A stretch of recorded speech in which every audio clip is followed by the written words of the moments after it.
you can make crazy money on Amazon. You can literally print money if you can get a product hitting. They come after him. You didn't set up for VAT. He's had to pay 30k out of his own savings.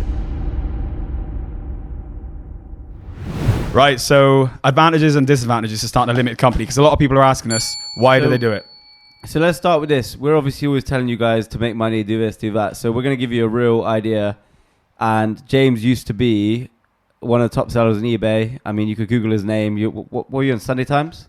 Yeah, Sunday Times. Rich List or something? I can't remember what it was. Sunday Times on... Upcoming Entrepreneur. Yeah, it was like that. Cool. And how much feedback did you have? 100,000 on eBay. 100,000. So let's just say 1 in 20 people leave feedback. So you sold like 2 million items. Yeah, mad. So yeah, you're going to get advice from the top eBay guy right here on how to sell on eBay. So first things first, let's talk about setting up.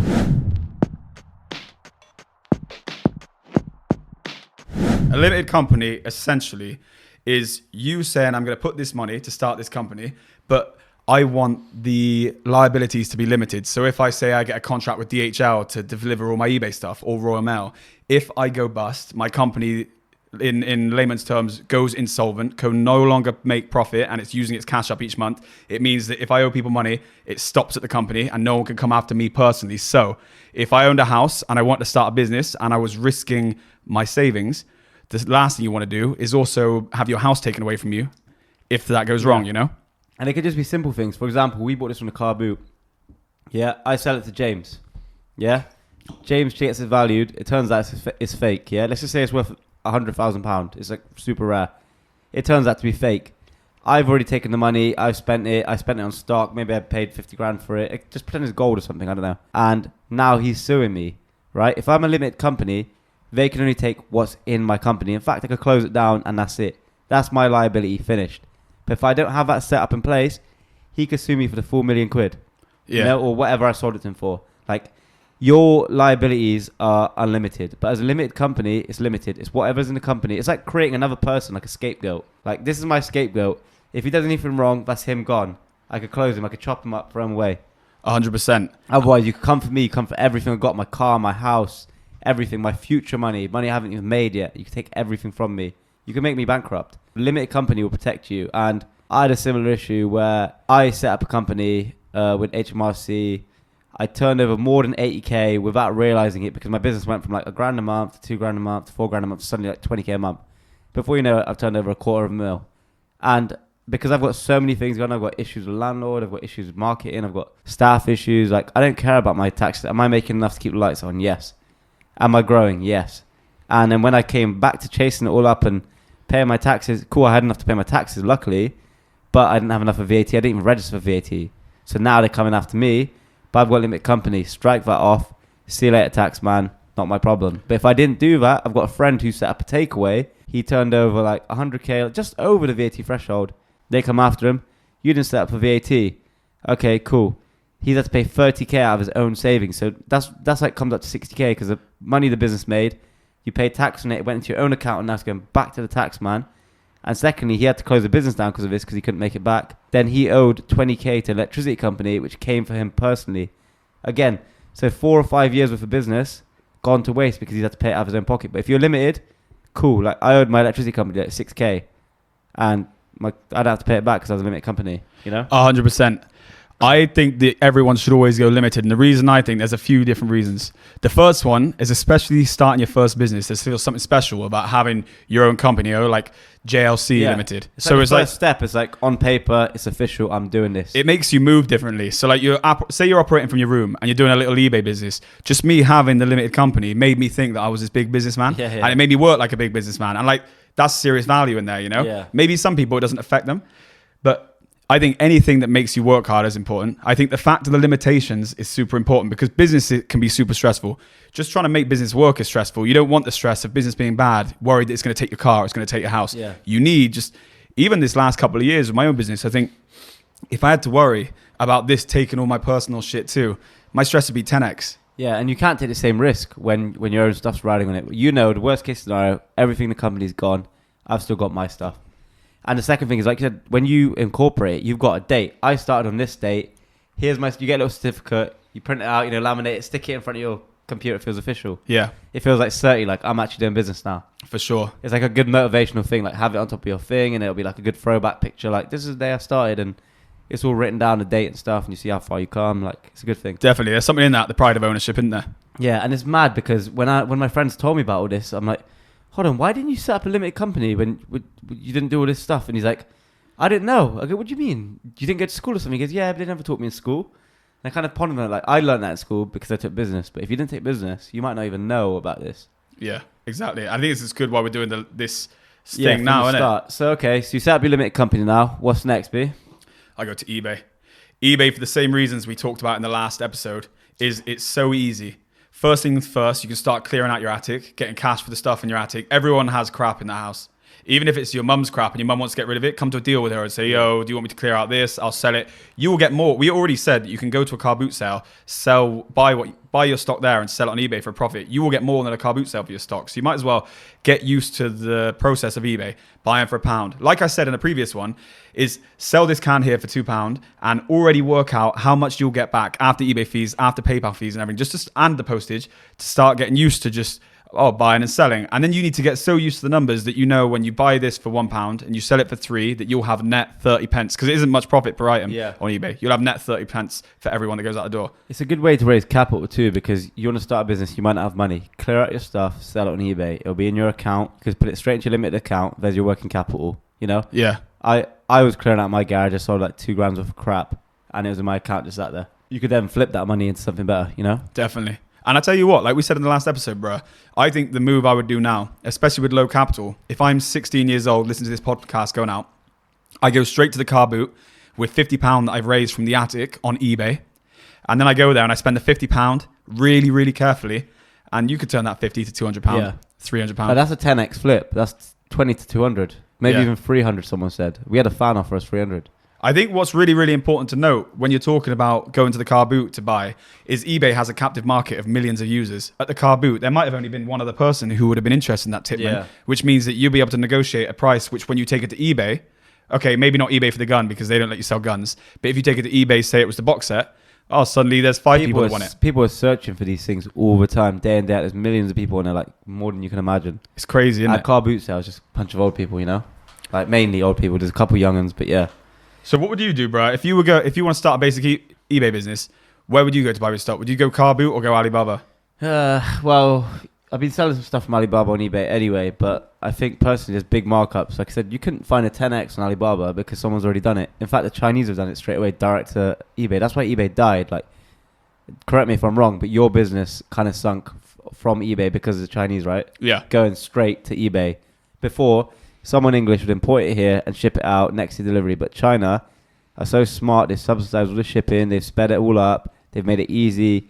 They post stuff out for pennies now. You know, I think it's even free for them to post it.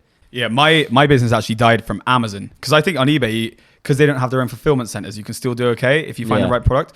But with Amazon, back in the day, I used to be able to sell my product for more than the Chinese equivalent because I would have quick delivery. But when they pushed everything to FBA back in 2014, after 2014, there was no difference between the Chinese seller who didn't pay any VAT to the UK seller who was VAT registered. We were the same. Yeah, so they had a 20% advantage anyway. And on top of that, there's no middleman profit. They could just send straight from factory to customer. No middleman. They done the Frank Lucas. No Western staff bills. Yeah. When you're starting a business, especially, is you have to be seriously disciplined. Like, say you take £100, and this is another reason why limited company is good, because it's almost like a mental ring fence around the money. Like, don't touch that money, because a lot of people could turn small money into big, but the 100 turns into 500. How many times have you seen people in crypto? Their $5,000 or their grand turns into 5, and then it's all out. Like, whoa, what? You want that 5 to turn to 50, don't you? You want that 50 to turn to mil. Why are you taking it all out the table? And it's the same thing happens with business, is that their cash reserves become their piggy bank. But you need to view cash like it's stock. That stock needs to be in play. And the minute you take that cash out, like, it's all good buying the nice watch or buying whatever stupid thing you want to buy, but it comes at a cost. And that cost is that stock is no longer available in your arsenal to be spun around and make more money. So people aren't cognizant of that. It's, fine, they're making money. No, you don't get to spend it straight away.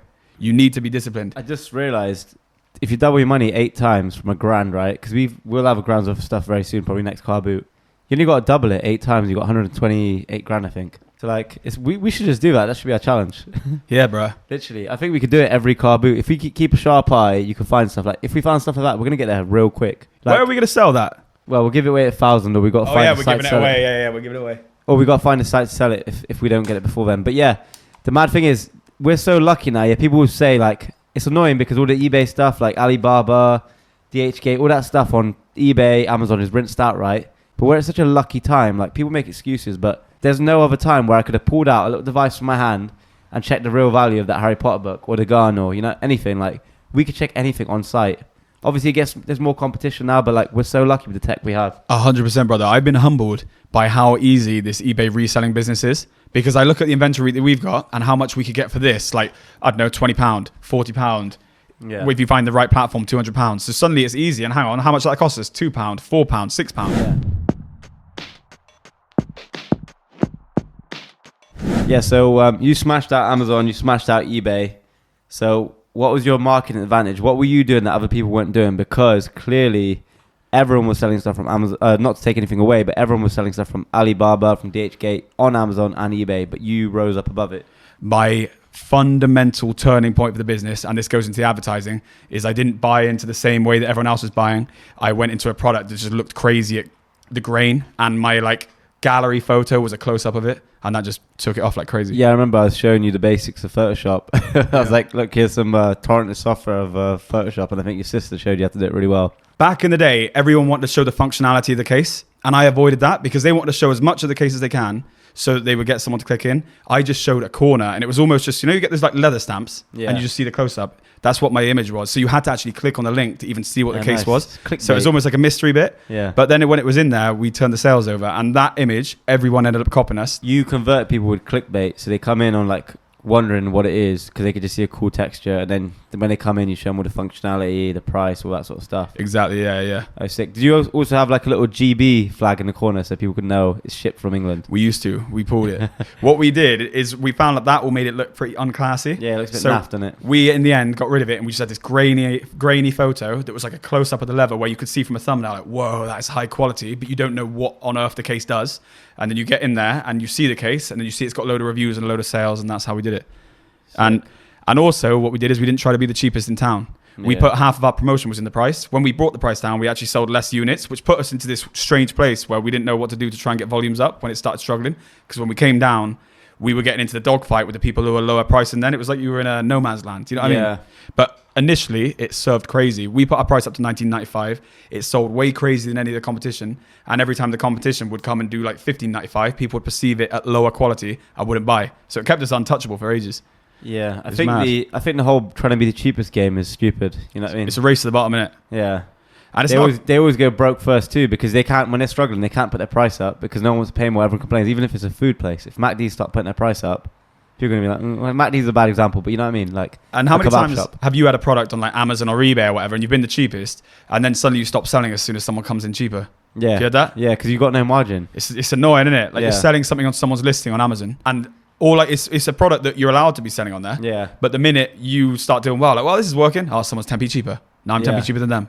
And you never win. You're just competing against each other till you've got nothing in it. Now when I'm pricing up a business or trying to start a business, I don't look at, can I beat this person's price or can I be cheaper? I look at, how can I sell this for more? Like what angle do I have to make people pay more for it? Why haven't you subscribed already? We have too many unique viewers who come back and haven't subscribed. Unsubscribed viewers who come back each week. It shouldn't be there, guys. You got to subscribe. It helps us so much. It helps up rank the channel, and up ranking the channel means better content for you as well. So yeah, we see every single comment. We're at that early stage and we'll remember you forever. It is, isn't it? It's cool. Some of the loyalists are like Dylan, Steven. They're boss, aren't they? Yeah, Shan. Every single episode, they're watching it without fail. It's so cool, man. It's good. You guys keep us going, so keep at it, brother. The other thing I just thought, bruh, is IP.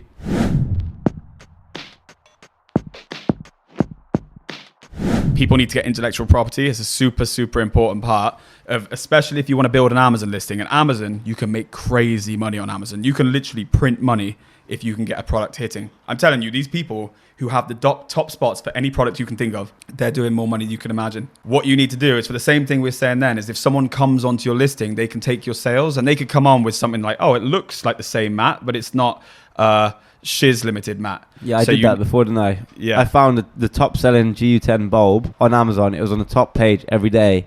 And my product was just as good. And I listed it on there at night. And literally I was getting sales like that. I woke up in the morning, I made like a couple $100 and I removed it so that the person who owns it doesn't see it. Yeah. And then the next day I did the same thing and I woke up to an email like with a screenshot like, you're advertising this at this time. Here's a screenshot of the time. You do it again, we're going to sue you. This, that, and the other. I was like, oh shit.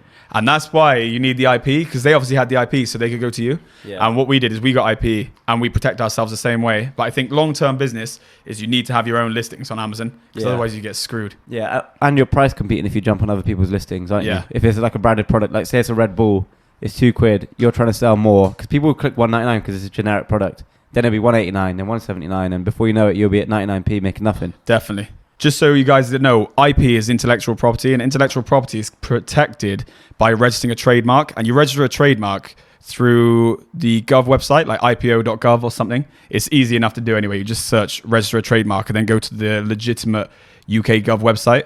And then what you do is say... And how much does it cost? I think it's like £150 per class.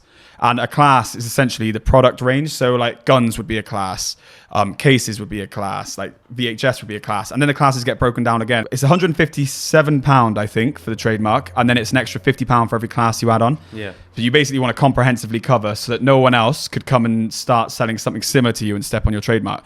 But all of this doesn't seem like a big deal when you're early doors, when you're like selling in your bedroom. But let's say you start to get out your bedroom, or the product starts to hit, you'll be wishing you did this, because it takes 3 months to get it registered. Yeah, so that's a cool tip. And I remember I was in your office once and some guy had taken a bus all the way from London because he jumped on your listing and you got his Amazon account blocked. Remember? Oh, yeah. And he came in like to beg you, like, please have mercy on me. You get stuck, really. You get put in this hard place on Amazon because you get a lot of people begging, but you get a lot of people who beg and then you concede and then they go straight back to doing it because almost like the sales are there available for them. It's hard not to, you know? Man, it's like having a fishing net there and it's just full of fish. You just go in and like help yourself because someone's done the hard work with the IP and got listing to the top. And you just go in there like the net is open and you just go like that. Say you got Apple headphones, legitimate Apple headphones. How much money do you reckon if you had that listing? Like I bet you couldn't even quantify it. Printing like tens of thousands a day, I reckon. It'd be mad, wouldn't it? You can't even imagine how many get sold in there a day. So just those prime listings where it's like Apple headphones. Or it's like whatever, they sell crazy. Even the iPhone listings. Could you imagine how many hundreds of thousands of pounds that those listings are doing? Yeah, because I got a friend who gets bulks of perfume, right? Legitimate perfume, genuine. And he's like, look at the price of this on Amazon. Like, can you list it on there? I was like, I'll try. But you need like a letter of authorization that you've got like distribution rights. And you can't get that. Right. But you be printing money. Like the markups on it are crazy. Mad, isn't it? Like probably like 60, 70 quid a product. And you'd sell them all day long. And what's the ticket price? I don't know, like 200 quid. It's like Tom Ford, that sort of stuff. Creed. He's got all of it cheap. Could he sell if he was just acting like a solo? Like just gives one to these people here and there? No, because they don't even let you list in that category. Oh, do they not? Nah, not at all. Oh, nasty. But yeah, see we're already thinking out the box. We're already thinking about how would you get around it. Yeah. I already thought, like, could I talk to one? Like, you'd make a killing. Because the markup's crazy. Probably 160 to 100 quid per unit markup. Bro, you're in this game recently. So it's going to be interesting for you to have an answer on this as well. Is payment processing. What do you recommend?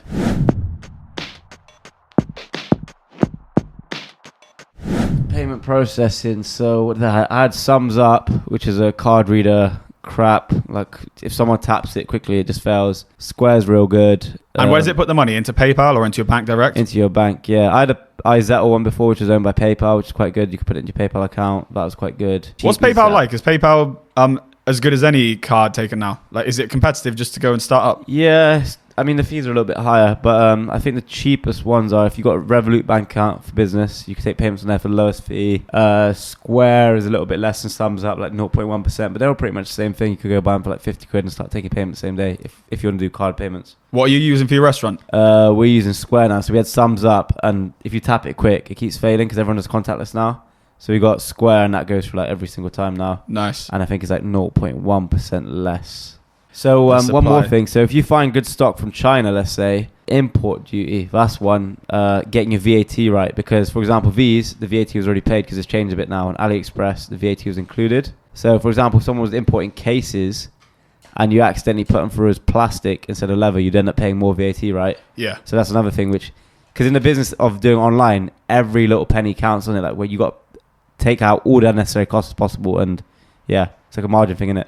Yeah, man. So what's your experience with that? So essentially, with the customs and excise, you have to be very, very diligent. We had a situation where I'd been paying, I think, 2.7% on a certain material for a few years, and the material changed. And when the material changed, it put it into the bracket of 5.4 or 5.6%, something like that. And the HMRC got a hold of it, and then they came to me and said, right, on the basis of the imports you've been doing, you owe us £250,000, Wow. which is crazy. And again, this is to the limited company. It could have only attacked the limited company, but still that didn't change the fact that it was a business 7 years old that I didn't want to lose. I'm stressed out. I am then putting the case to them, and I'm having to show them evidence as well, proving that this case used to be real leather and we changed it due to market demand, and it was just a change of material. And it went on for about a year and a half. Super stressful tax investigation. Them keep coming in, and I think They kept coming in the office. they would come in, and this little fat guy would walk through the office just grabbing cases, real leather, and throw it back. I'm like, that's not even anything to do with that. But How they're does like, he even know real leather? Because he's don't know. sniffing it. Like, yeah, he was, yeah. And I didn't even invite him in. He's just walking, grabbing stuff in the box, bro. So evasive. And you think like your business is almost like your home, like you live here pretty much. And yeah, put his hands all over his stuff, uninvited. It felt evasive. they man. got more power than the police, don't they? HMRC. Yeah, they It's do. cra- they just walk in. Police kind of need a warrant or open door. Yeah, man. So in the end, we went back and forth, and just I think it kind of just got left. But we had proven that if there was any money owed, it was nominal, because what had happened is we got cute about it. Is they said all this, and I went back and I tried to find areas where we were overpaying duty, and there was a few areas where that's more of a case than it is this, because there's some stuff where if it's a leather coat versus a leather bag, it could be 2% versus 6%. You know, it depends on the function of the product, but the material could be the same. So certain products There's codes in where there. it was kind of a case, but kind of a laptop bag, and it kind of swayed it. So we had found a few products where we'd been overpaying. And then I started to put them towards it, and it started to back them off. Like, give me a refund on this one. Yeah, like, cool, I found this. You're right, I owe you 1,000 here, but you owe me 2 here. And we started to push stuff over because I thought, fine. Because what they'd done is we were never trying to save money. They just found one that, that seems wrong. But fine, okay, there's a few wrong. But we're fully to a T now. Yeah, it's probably someone bitter as well who reported it, right? Yeah. They don't come up with these things by themselves. There's Exactly. too much going on. So yeah, I think what you're saying there is you need to be diligent on it, because other things bite you in the ass. Yeah, and also, going back to the first point, you need a limited company. You know, like and subscribe for that free tip. Like saved you could potentially 250k and being bankrupt. Bruh, if I'd have started out in my bedroom and just did the same thing I'm doing without a limited company, they would have come to me, and I might have lost the money because I wouldn't have even been acting the same, because I would know that they could have come after my personal stuff. Yeah, you can't be confident at all. I might have turned into Dick Turpin, you know? Yeah. Just like, shit, I got to try and get what I can and get out. Yeah.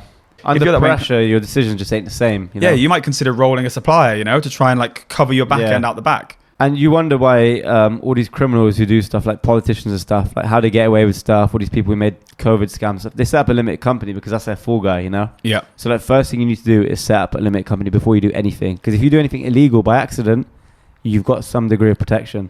Or if you do any sort of bad accounting, or you accidentally type in the wrong figures, anything that can get you in trouble, the limit company can save you from exposing yourself too much. And here's a really interesting part that ties back to what you were saying about the leases and stuff, bro, is you start up a new limited company, landlord won't want to touch you.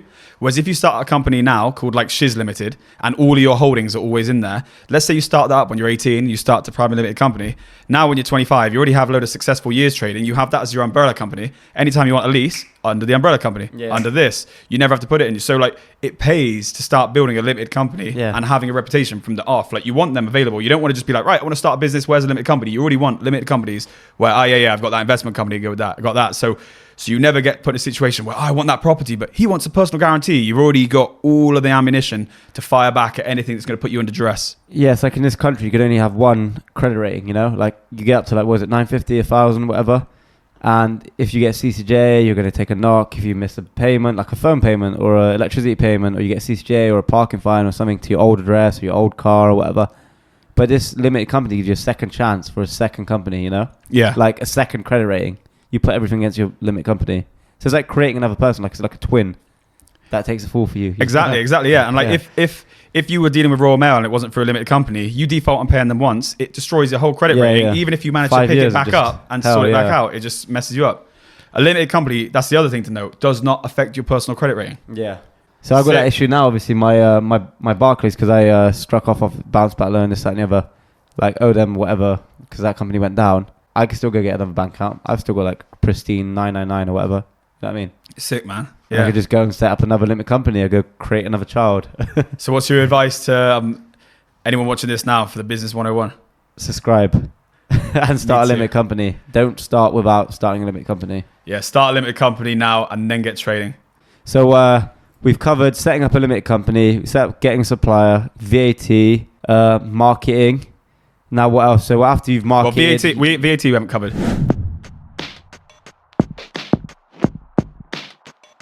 VAT, and I don't know what the threshold is. It's over £86,000 it used to be, but I don't know what it is now that you have to register for VAT, and that is problematic. So that's going to be one of your biggest competitive edges going taken away on eBay when you become VAT registered. But I would say don't worry about that right now, because don't worry about it. If you worry about it, it's kind of like get to £86,000 and worry about it then, because most people can't even get to the threshold of VAT registered. It's like you're worried about how to fish and you haven't got a fishing rod. I find a lot of people like that. They don't go and start a business like we've just said. Start a limited company, get this, try sell it, market, whatever. They'll be like, oh, I've got to factor in when I hit VAT, blah, blah, blah. But hold on, hit the VAT first and then worry about it, you know?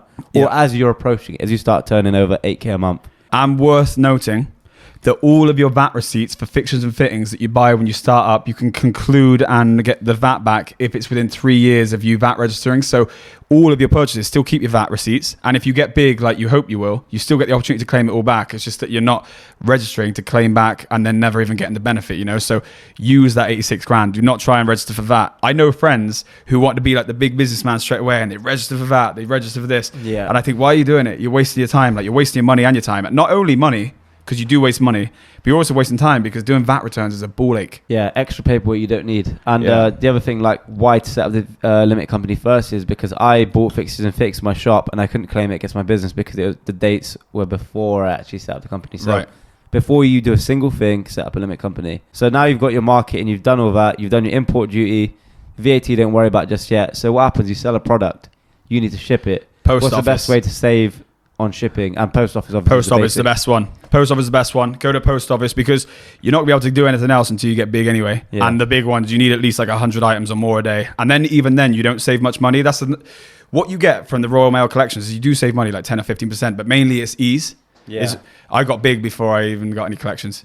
And Royal Mail credit check you before they give you an account, Yeah. which is kind of a headache, especially if your company's new. So stick with the post office. And what were you? I remember you started buying mad amounts because even I did the same thing. I started buying bulk off eBay of padded envelopes and stuff because if you go to the post office, you're going to pay 2-3 quid a padded envelope. I make nothing. I know someone, and it wasn't me, that used to buy stamps. Yeah. So you get large letter stamps because you know what, you can get a lot through a large letter, and you can save loads of money if you can be bothered to do it. Allegedly, you get stamps that have already been used that weren't stamped, and then you just put them back on there, and you can save about half on postage. And if you're trying to start an Amazon business or an eBay business, that's massive. You want to save. You want to shave every penny off you can off your product because it's real competitive online. You know, it's all about little margins. And ideally, you want to go for next day delivery because that is a bit of marketing, a selling point.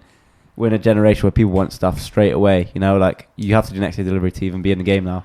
And the final thing is every single person, I don't know if you see like just from Twitter and Facebook and everything, everyone's like a keyboard warrior and they want to get angry at the most stupid of mistakes. So what you need to do is you need to put a note in there. People hate conglomerates. So you put a note in there and it says that, just to let you know, this is a family run business, which it is because it's just you.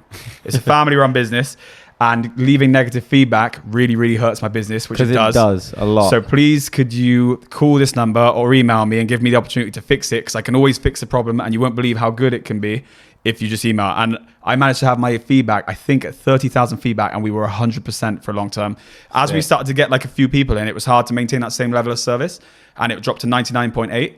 But for a long time, and we had a couple of negatives, but the negatives were so small that the average was 100 instead of 99.9. Yeah. That's how crazy it was. It was less than 1 in 1,000. Because going back to that, you had to be above 99.5% feedback to be TRS top rated seller. Yeah. And that was like key to doing volume, right? Because I remember I was struggling to keep up with that, like feedback. I forgot to post this, and the minute it drops below that, your sales drop off too. And it's even harsher because I don't know what it is now, but back in the day, the detailed seller ratings, you couldn't get more than 3 in each of the areas for the detailed seller ratings. So say they marked you 1 star for delivery time, even though you were doing it all next day, you really need to try and take the gun out of their hand so that they feel bad.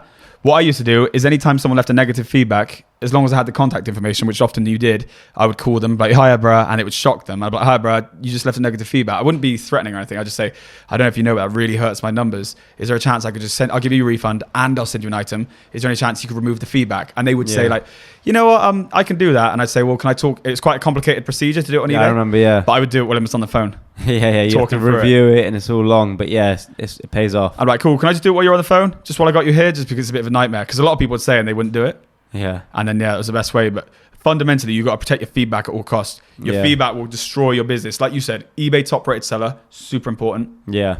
So you need to save every penny you can. Like you said, you get unlicked stamps. Don't buy padded envelopes from the post office because they're expensive. They're like £2 a piece. You won't make anything. Just buy them online. Buy like 100, 200 at a time. eBay is the cheapest place to buy them. Yeah, eBay. It even is now for my business. Buy all from eBay. Yeah.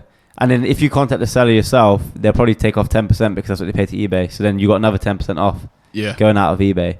So you got that covered, how to ship it. And also, this is another thing that people don't think about. And you get these people who are real keeners who do everything in reverse. Like they'll register for VAT, they'll do this, make a website. They'll like just get the volume in first. But you want to try and squeeze in, for example, this would fit in a large letter envelope, right? It goes for a letterbox. You could fit this in probably with it. And it'll cost you, what was it nowadays, large letter, like 115 or something? It's gone up a lot. So you could get this in a large letter envelope, as long as someone didn't weigh it. But the thing is, other people who don't know what they're doing, they'll go to the post office, I want to send this tract, and they'll put it in a box. And now it goes from costing you £1.10 to like a £5, and then they'll put insurance on it. Now it costs you £8. You're not going to make anything on it. You could create your own insurance by sending everything out cheap. So if you're saving £4 on each one of these you send out, for every and they're selling for a tenner, if 2 of them reach, you've saved that £4. Do you know what I mean? Yeah, man. So you get all those people who pay for extra tracking, they pay for insurance, they do this, that, and they're like, just if you're doing volume, sell them, don't do insurance, save the money, create your own insurance, because that's all insurance is. They build up money on the chances of something not working, and then when it does, you need to do a claim, they take it out the pot. So you're building up your own pot. Very simple. Very easy business to do. Cool. That's wraps up the eBay EP. Guys. Nice. Like and subscribe. Sick, man.